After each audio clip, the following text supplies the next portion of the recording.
Hello and welcome back to the channel.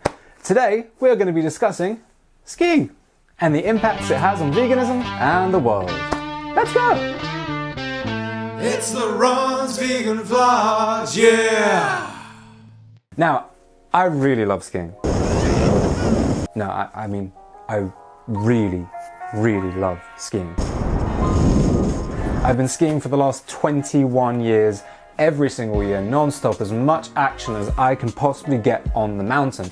And for most of that time, I was an Omni, so I didn't really think much about it. It was just really damn fun, and the technology kept improving every year. Skis became lighter, lifts became faster and warmer.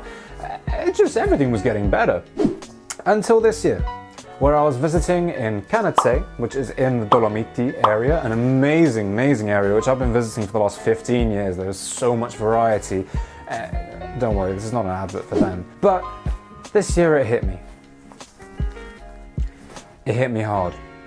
I started to realize how terrible these resorts are for the environment, and even more so for vegans.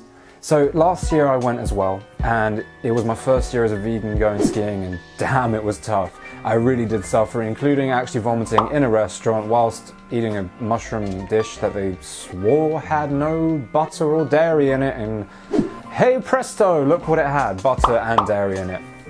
Awesome job, guys.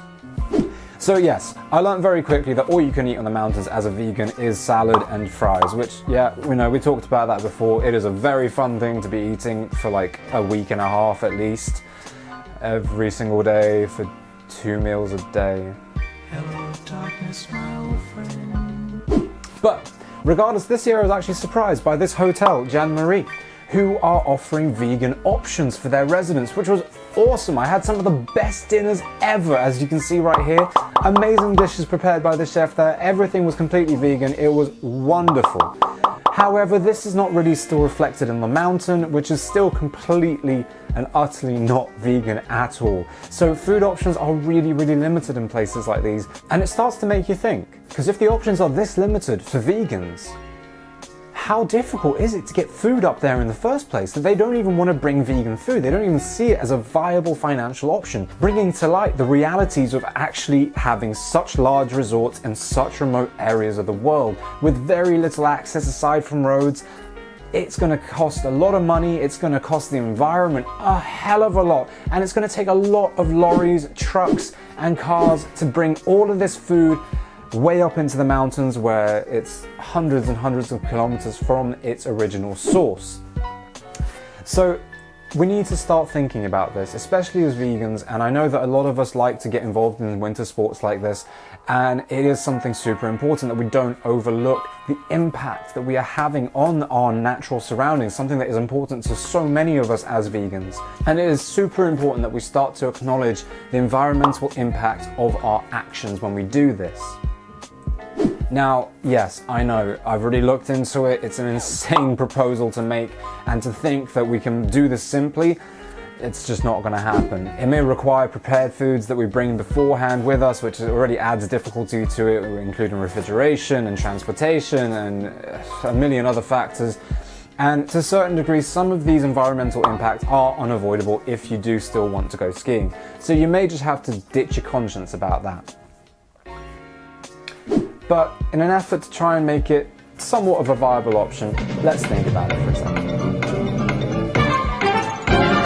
Fruits and vegetables are pretty cheap to pick up in the supermarkets in these areas, and actually, in fact, some of the supermarkets in these areas are stocking vegan options, which is fantastic to see the sprawl growing and growing and growing as the vegan nation grows and gets bigger and better for the world. But this still does bring about a lot of difficulty, because you can't be eating every single meal out of a restaurant, especially when you're running around the mountains all day.